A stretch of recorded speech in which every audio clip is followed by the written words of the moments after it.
Welcome to only IAS. स्वागत है आप सभी लोगों का प्रीलिम बूस्टर न्यूज डिस्कशन में। आज है 24 दिसंबर 2021। तो आइए देख लेते हैं कैसे कौन से इंपॉर्टेंट आर्टिकल्स हैं जो आज हम कवर करने वाले हैं। उसके पहले ये जानकारी है नो कॉस्ट ईएमआई के बारे में। आप प्रारंभ 4 CSM courses, PSIR optional, geography optional और हिंदी लिटरेचर ऑप्शनल, ये सभी कोर्सेस नो कॉस्ट ईएमआई में अवेल कर सकते हैं। इसका मतलब ये है कि यूजुअली जब आप ईएमआई लेते हैं तो आपके कोर्स की फीस थोड़ी बढ़ जाती है। नो कॉस्ट ईएमआई में आप सेम फीस को इंस्टॉलमेंट में पे कर सकते हैं। ये फैसिलिटी आप 25 दिसंबर तक अवेल कर सकते हैं। इस बारे में अगर आपको कोई जानकारी चाहिए तो या तो आप इस नंबर पे कॉल कर सकते हैं या फिर यहाँ पे मेल कर सकते हैं। चलिए स्टार्ट करते हैं। हमारा पहला आर्टिकल प्रलय मिसाइल के बारे में है। डीआरडीओ यानी कि defence research and development organisation ने अभी सक्सेसफुली इसका फर्स्ट टेस्ट कंडक्ट किया, जिसे इंडिजीनियसली बनाया गया है, मतलब इंडिया ने इसे खुद ही डेवलप किया है। ये एक सरफेस टू सरफेस मिसाइल है। नाम दिया गया है प्रलय, मतलब कुछ ऐसा जो पूरी तरीके से अपने टारगेट को नष्ट कर देगा, बर्बाद कर देगा। सरफेस टू सरफेस का मतलब साफ है, जमीन से ही इसे अटैक किया जाएगा और ये जमीन पर ही अपने टारगेट को हिट करेगा। ये surface to surface conventional quasi ballistic missile है। यहां पर ये वर्ड नया आ गया, क्वासी बैलिस्टिक मिसाइल। देखिए, जो बैलिस्टिक मिसाइल होती है वो एक ट्रेजेक्ट्री में जाती है। उसे लॉन्च करने के लिए हमें ज़रूरत होती है एक लॉन्च व्हीकल की। अगर ये बेस है तो यहाँ से जब इसे लॉन्च किया जाएगा तो सबसे पहले तो ये एटमॉस्फेयर में चली जाती है और वहाँ पर जाते वक्त इसकी स्पीड थोड़ी सी स्लो डाउन हो जाती है, क्योंकि इसे ग्रेविटेशन के अगेंस्ट में जाना होता है। उसके बाद ये अगेन अपनी ट्रेजेक्ट्री को कंप्लीट करने के बाद वापस से अर्थ की ओर अपने टारगेट को हिट करने के लिए आती है और यहाँ पर ये ग्रेविटेशन का सहारा लेती है, इसलिए इसकी स्पीड बढ़ जाती है और ये अपने टारगेट को हिट कर लेती है। इसे एक बार लॉन्च करने के बाद गाइड नहीं किया जा पाता। ये अपने टारगेट को जहां प्रीफिक्स है वहीं पे जाके हिट करती है। अगर टारगेट मूव कर जाए तो दिक्कत भी हो सकती है। फर्दर चूंकि ये काफी ऊंचाई तक जाती है एटमॉस्फेयर में, तो इसे ट्रैक करके डिस्ट्रॉय करना भी कई बार इजी हो जाता है। क्वासी बैलिस्टिक मिसाइल क्यों कहा जा रहा है? ये तो फीचर्स सारे मैंने आपको बैलिस्टिक मिसाइल के बताए। जैसा कि मैंने आपको बताया कि बैलिस्टिक मिसाइल ग्रेविटेशन के फोर्स को सहारा बनाकर अपनी स्पीड को कैरी करते हुए जाती है। उसे बीच में गाइड नहीं किया जा सकता। डिस्पाइट बीइंग बैलिस्टिक मिसाइल यानी कि जाएगी तो ये भी एक ट्रेजेक्ट्री में ही, लेकिन प्रलय को हम एक सर्टेन डिस्टेंस अचीव करने के बाद गाइड कर सकते हैं। मतलब कि अगर टारगेट ने खुद को कहीं मूव कर लिया है तो भी हम उसे हिट कर सकते हैं, ट्रेजेक्ट्री को चेंज करके, गाइड करके।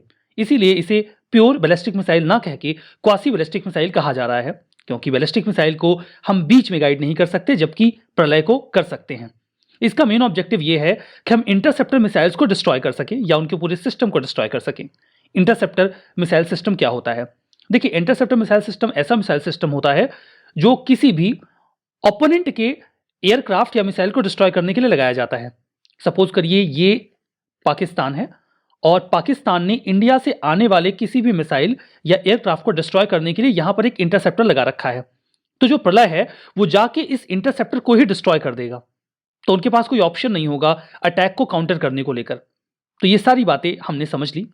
यहां पर इसके फीचर्स की बात करते हैं। जैसे कि हम बात कर रहे थे, मिसाइल के पास डिस्पाइट बीइंग बैलिस्टिक मिसाइल अपने पाथ को चेंज करने का ऑप्शन रहेगा। हालांकि ये सर्टेन रेंज जब कवर कर लेगा उसके बाद ही हमारे पास ये क्षमता आएगी।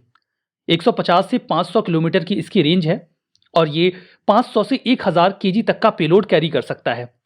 ये न्यूक्लियर वॉरहेड नहीं ले जा पाएगा। इसे कन्वेंशनल वॉरहेड कैरी करने के लिए ही बनाया गया है। इसे हम एक मोबाइल लॉन्चर के माध्यम से भी लॉन्च कर सकते हैं। इससे किसी भी मिसाइल को मूव करने में या लॉन्च करने में काफ़ी आसानी हो जाती है। जैसे कि हम बात कर रहे थे, ये केवल और केवल कन्वेंशनल वॉरहेड ही कैरी कर सकता है। जब ओनली आता है तो हमें अक्सर लगता है कि गलत होगा।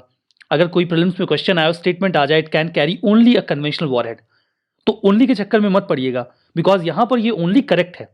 ये न्यूक्लियर वॉरहेड कैरी नहीं करेगा, केवल कन्वेंशनल वॉरहेड ही कैरी करेगा। इसीलिए मैं इस बात को दोहरा रहा हूं। जो मिसाइल है वो सॉलिड प्रोपेलेंट रॉकेट मोटर से प्रोपेल होगा। जो मिसाइल गाइडेंस सिस्टम है उसमें हमने स्टेट ऑफ आर्ट नेविगेशन और एवियोनिक्स को इंटीग्रेट किया है। स्टेट ऑफ आर्ट का मतलब यह है कि जो भी एडवांस प्रेजेंट में टेक्नोलॉजी हमारे पास है उसका इस्तेमाल हम प्रलय में कर रहे हैं। यहां पर भी हमने पृथ्वी डिफेंस व्हीकल का ही इस्तेमाल किया है। बैकग्राउंड की बात करें तो जो प्रहार मिसाइल सिस्टम हम या प्रहार मिसाइल का जो प्रोग्राम हमारा चल रहा था 2011 में जिसे शुरू किया गया था, उसी के अंडर में या उसी प्रोग्राम के तहत ही हमने प्रलय मिसाइल को डेवलप किया है। प्रहार जो है वो भी एक surface to surface missile system है जिसकी रेंज 150 किलोमीटर के आसपास होती है। देखिए, ये जो प्रलय मिसाइल सिस्टम है या प्रलय मिसाइल है, इसका जो बेसिक ऑब्जेक्टिव है वो unguided Pinaka multi barrel rocket launcher और गाइडेड पृथ्वी मिसाइल वेरिएंट के बीच के गैप को कम करना है। जैसे Pinaka multi barrel rocket system जो होता है उसमें एक व्हीकल में 6-6 के ग्रुप में जो रॉकेट्स होते हैं उन्हें लगाया जाता है और वो एक बार में कई सारे रॉकेट्स लॉन्च कर सकते हैं, लेकिन वो अनगाइडेड होते हैं। रैंडम यहाँ पे हमें आइडिया लगा कि टारगेट है तो फिर हम कई सारे रॉकेट्स वहाँ पे लॉन्च कर देंगे, वो उन्हें हिट भी कर सकता है, नहीं भी कर सकता है। वैसे कोशिश की जाती है कि उसी रेंज में हिट करे ताकि टारगेट मिस ना हो। वहीं पे पृथ्वी मिसाइल वेरिएंट है।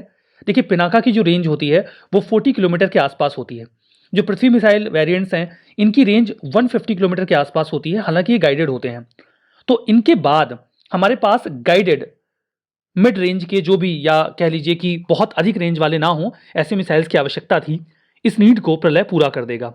सिग्निफिकेंस ये होगा कि हमारे टेक्निकल बैटलफील्ड डायनामिक्स को पूरी तरीके से बदल देगा। तो क्रूज मिसाइल में हमारे पास ब्रह्मोस का ऑप्शन होगा और बैलिस्टिक मिसाइल में अब हमारे पास है प्रलय, जो सक्सेसफुली टेस्ट फायर कर दिया गया है, इसे इंडक्ट भी किया जाएगा। ये सारी बातें आपने समझ ली हैं। हमारा next article classical Tamil literature के बारे में है। हाल ही में minister of state for education ने हिंदी ट्रांसलेशन रिलीज किया तोल्काप्पियम का, और कन्नड़ ट्रांसलेशंस भी 9 किताबों के जो कि क्लासिकल तमिल लिटरेचर्स हैं उन्हें भी पब्लिश किया गया। इसी परिप्रेक्ष्य में तोल्काप्पियम या तमिल लिटरेचर न्यूज में आया। जो तमिल राइटिंग सिस्टम है, ऐसी मान्यता है कि तमिल राइटिंग स्टार्ट कर दी गई थी 250 BCE में, यानी कि ईसा के 250 साल पहले ही। जो तमिल संगम पोएट्री है उसमें 2381 यानी कि 2381 पोएम्स लिखी गई। मान्यता यह है कि इन्हें लगभग 473 पोएट्स ने मिलकर कंपोज किया है। संगम लिटरेचर में हमें कई सारी इंपॉर्टेंट किताबें मिलती हैं, जैसे कि तोल्काप्पियम, एत्तुतोगी, पट्टू, पथिनेंकिल कनक्कू, और कुछ यहां पर 2 इंपॉर्टेंट एपिक्स भी हैं, शिल्पाधिकारम और मणिमेखलई। बात करते हैं तोल्काप्पियम की, जो कि न्यूज में है। इसके ऑथर हैं तोल्काप्पियर जी। माना जाता है कि ये तमिल लिटरेचर में बहुत पहले लिखी गई किताब है। 3 संगम हुए हैं। पहले संगम की तो कोई रचना हमें मिलती नहीं है। प्राइमरली जो भी रचनाएं हमारे पास हैं वो तीसरे संगम की हैं। लेकिन ऐसी मान्यता है कि जो तोल्काप्पियम है, जिसे तोल्काप्पियर जी ने लिखी थी, ये सेकंड संगम के दौरान लिखी गई रचना है। और यह भी मान्यता है कि एकमात्र ऐसी रचना है जो सेकंड संगम की हमारे पास आज अवेलेबल है, और इसे सेकंड संगम के दौरान, ये मिथिकल है। देखिए, ये संगम कब ऑर्गेनाइज हुए थे, कौन कौन पार्टिसिपेंट्स थे। जैसे मान्यता है कि पहले संगम में तो भगवान ब्रह्मा ने ही आकर उसे प्रिसाइड किया था। मिथिकल बातें हैं, इनके प्रॉपर एविडेंसेस नहीं है, ठीक है। तो फर्स्ट मिलेनिया BCE में ये सेकंड संगम हुआ था जब तोल्काप्पियम लिखी गई थी, ऐसी मान्यता है। ये बहुत ही इंपॉर्टेंट वर्क है जो ग्रामर और पोएटिक्स पे है। इस किताब के 3 हिस्से हैं और हर हिस्से में 9 सेक्शंस हैं। 3 पार्ट्स। पहला जो हिस्सा है वो एजुथु यानी कि लेटर पर है, दूसरा कोल यानी कि वर्ड पर है, और तीसरा हिस्सा पोरुल यानी कि मेन सब्जेक्ट मैटर पर है। तो तीनों हिस्सों का अपना एक क्लासिफिकेशन है। सभी ह्यूमन लैंग्वेज की जो भी इंपॉर्टेंट फीचर्स हैं, जो भी हो सकता है, वो आपको इस तोल्काप्पियम में जरूर से मिल जाएगा। तोल्काप्पियम का हिंदी ट्रांसलेशन किया गया है डॉक्टर H बालासुब्रमण्यम जी के द्वारा और प्रोफेसर K नचिमुथु जी के द्वारा। 2 और इंपॉर्टेंट तमिल एपिक्स हैं जो शिल्पाधिकारम और मणिमेखलई हैं। शिल्पाधिकारम को लिखा गया है इलांगो अधिकल जी के द्वारा, और मणिमेखलई लिखा गया है सित्तई सतनार के द्वारा, जिसे चितलई चतनार भी कहा जाता है। संगम सोसाइटी और पॉलिटी के बारे में इन किताबों से हमें बहुत अच्छी जानकारी मिल जाती है। हमारा next article global unicorn index 2021 के बारे में है। इसके पहले कि हम आगे बढ़ें, बात कर लेते हैं यूनिकॉर्न के बारे में। यूनिकॉर्न वैसे तो घोड़े जैसा एक जीव होता है जिसके सिर पर एक सींग होती है। ये एक मिथिकल एनिमल है जो इंडस वैली सिविलाइजेशन के कई सारे कॉइन्स में भी देखने को मिलता है, और मोहनजोदारो जो मूवी बनाई गई है बॉलीवुड में, उसमें भी यूनिकॉर्न को दिखाया गया है। लेकिन अगर हम इकोनॉमिक पर्सपेक्टिव से आते हैं तो यूनिकॉर्न का मतलब एक स्टार्टअप से है। एक ऐसा स्टार्टअप जिसने बहुत अच्छी ग्रोथ अचीव की, ऐसी ग्रोथ जो रेयर हो। लाइक यूनिकॉर्न रेयर होते हैं, मिलते नहीं है, दिखते नहीं है। इवन मिथिकल एनिमल है तो ओरिजिनली देखिए उसकी तो संभावना नहीं है। जो हमारे पास आर्टिफैक्ट्स हैं उसमें भी कमी देखने को मिलता है। तो ऐसा कोई स्टार्टअप जिसने बहुत अच्छी ग्रोथ अचीव की हो, ऐसे बहुत कम ही होते हैं।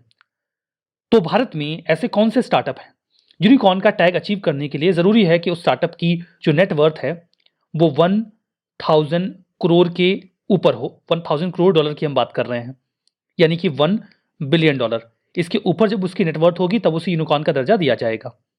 इस साल एक सिंगल ईयर में इंडिया ने 33 यूनिकॉर्न ऐड किए हैं अपनी इकोनॉमी में। इसके पहले हम चौथे स्थान पे हुआ करते थे और यूके हुआ करता था तीसरे स्थान पे।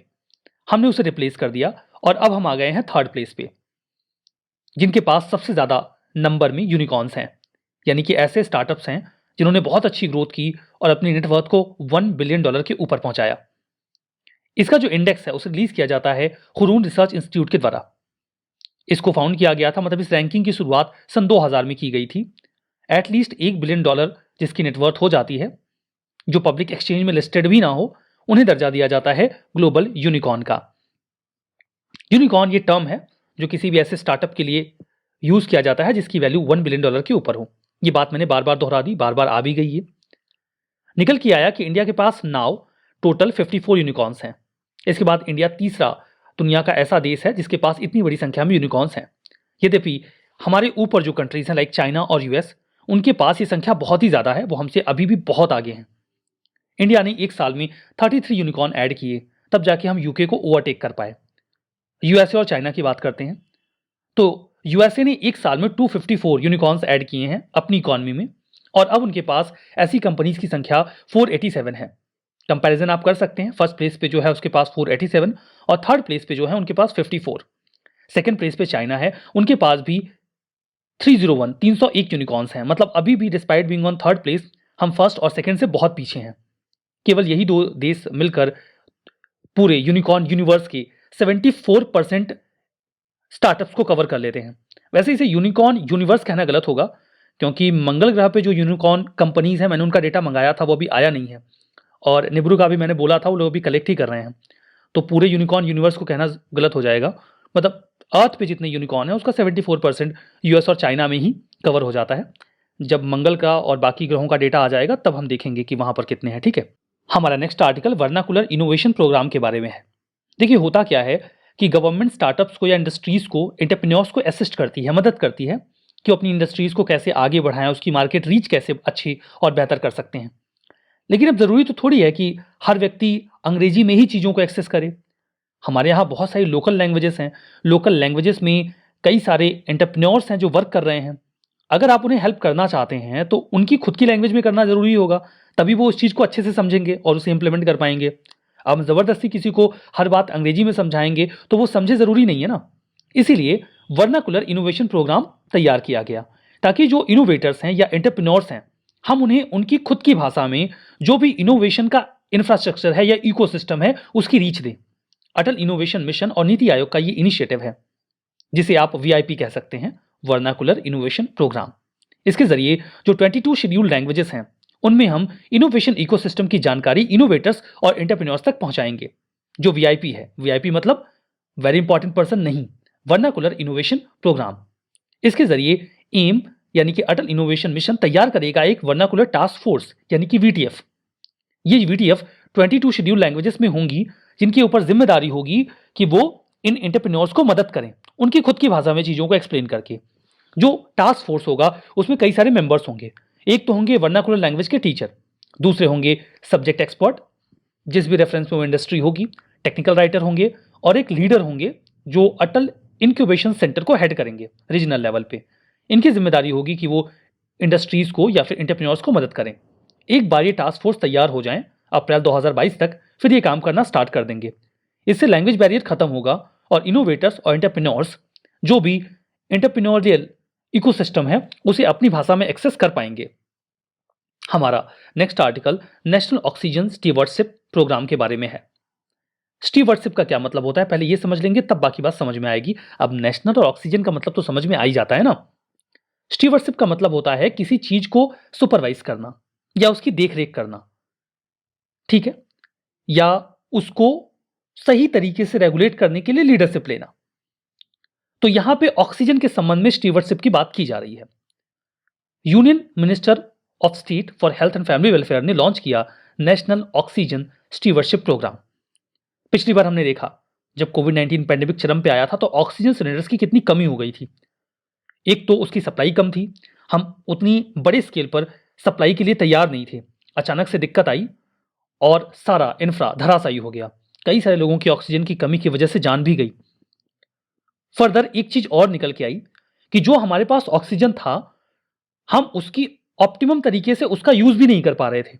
ऑक्सीजन का वेस्टेज भी बहुत ज्यादा देखने को मिला। कहीं एक जगह पे एक व्यक्ति की बिना ऑक्सीजन के जान जा रही है और दूसरी ओर एक जगह पे ऑक्सीजन, जो मेडिकल ऑक्सीजन होता है उसकी हम बात करें, उसका वेस्टेज हो रहा है।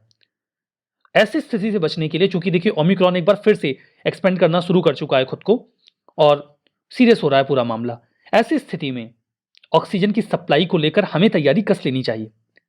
ये जो पूरा प्रोग्राम है, इसके जरिए हम जो हेल्थ केयर वर्कर्स हैं उन्हें बेहतर तरीके से ट्रेन करेंगे कि वो ऑक्सीजन को अच्छे से मैनेज कर सकें। उनके पास उसे एडमिनिस्टर करने की इसेंशियल नॉलेज जरूर से हो, ताकि वो ऑक्सीजन का रैशनल यूटिलाइजेशन कर सकें। ऐसा ना हो कि उसे वेस्ट किया जा रहा हो। वेस्टेज को हम अवॉइड करें, स्पेशली ऐसी जगहों पे जहां पर रिसोर्सेज की कमी है। ऑक्सीजन की कमी भी है, ऑक्सीजन बर्बाद भी हो रहा है, तो गलत है ना। एटलीस्ट एक ऑक्सीजन स्टीवर्ड हर डिस्ट्रिक्ट में होना चाहिए कंट्री में, जिसे पूरी तरीके से अच्छे से ट्रेन किया गया हो। जो ट्रेन प्रोफेशनल्स होंगे वही उस जिले में ऑक्सीजन थेरेपी मैनेजमेंट को लीड करेंगे। देखेंगे कि ऑक्सीजन की डिलीवरी अच्छे से हो और उसका ऑडिट भी करेंगे, ताकि ऑक्सीजन की कमी ना होने पाए और हम इसके लिए पूरी तरीके से तैयार रहें। हमारा next article dry rubber sheets के लिए नए मेथड के बारे में है। Rubber research institute of India ने डेवलप किया है एक नया मेथड, जहां पर हम विद इन 24 आवर रबर की शीट्स को सुखा के तैयार कर पाएंगे। परंपरागत तरीके से इसमें 4 से 5 दिन का समय लग जाता है, अभी जल्दी हो पाएगा।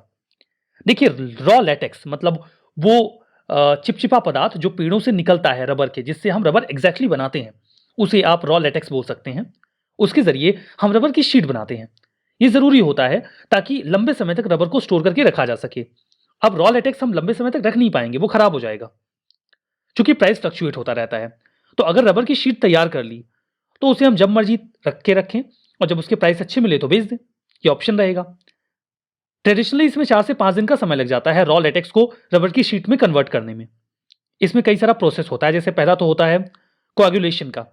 कोआगुलेशन में जो पतला वो गाढ़ा द्रव्य होता है, लेटेक्स होता है, उसे पहले, क्योंकि इनिशियली वो बहुत गाढ़ा नहीं होता, तो उसे हल्का सा सुखाना पड़ता है ताकि वो इतना गाढ़ा हो जाए कि उससे हम शीट बना सकें। फर्दर उसकी शीटिंग की जाती है और एक बार शीट जब आप बना लेते हैं तो उसे सुखाना भी पड़ता है। इस पूरे प्रोसेस में, मतलब उसे गाढ़ा करना, शीट बनाना और सुखाना, 4 से 5 दिन का समय लग जाता है। कोई ऐसा प्रोसेस जिससे वो जल्दी गाढ़ा हो जाए, उसे जल्दी से गाढ़ा करने के लिए अब उसमें एसिड और अल्कोहल का मिक्सचर तैयार करके इस्तेमाल किया जाएगा। फर्दर शीटिंग प्रोसेस को भी हम जल्दी से तैयार कर पाएंगे। इसके जरिए जो कोआगुलेशन है वो महज हम 30 मिनट में कर लेंगे, वो बहुत जल्दी गाढ़ा हो जाएगा। फिर हम उसकी शीटिंग कर लेंगे और उसको सुखा लेंगे, तो महज 1 दिन में हम ये शीट तैयार कर लेंगे। तो इससे जो भी रबर प्रोड्यूसर्स हैं उन्हें काफी ज्यादा फायदा हो जाएगा। रिवीजन करते हैं। प्रलय मिसाइल 1500 से 2000 किलोमीटर की रेंज है, गलत है। 150 से 1000 किलोमीटर की रेंज है। Global unicorn index world economic forum इसे रिलीज करता है, ये भी गलत है। अभी जब हम इस आर्टिकल पे चर्चा कर रहे थे उस दौरान हमने ये देखा भी था कि इस इंडेक्स को जारी किया जाता है ह्यूरॉन रिसर्च इंस्टीट्यूट के द्वारा। तो यहां पर जो स्टेटमेंट हमारे सामने, that's wrong. National oxygen stewardship programme initiative है जिसके माध्यम से हम अवेलेबल ऑक्सीजन स्टॉक की इंफॉर्मेशन डिसेमिनेट कर पाएंगे, ये गलत है। इसके जरिए ऑक्सीजन के ऑप्टिमम यूज को लेकर ट्रेन किया जाएगा प्रोफेशनल्स को, तो ये वाला भी गलत हो गया। शिल्पाधिकारम ये अर्लीस्ट वैदिक लिटरेचर वर्क है, ये भी गलत है। ये तमिल लिटरेचर वर्क है, वैदिक लिटरेचर वर्क नहीं है, तो ये भी गलत हो गया। वर्नाकुलर इनोवेशन प्रोग्राम इनोवेटर्स और एंटरप्रेन्योर्स को मदद करेगा बाय शेड्यूल लैंग्वेजेस में इनोवेशन इकोसिस्टम की जानकारी एक्सेस करने में, दैट्स ट्रू। तो आज का सेशन यहाँ पे कंप्लीट होता है। उम्मीद करते हैं ये आपके लिए बेनिफिशियल रहा होगा। बहुत बहुत धन्यवाद।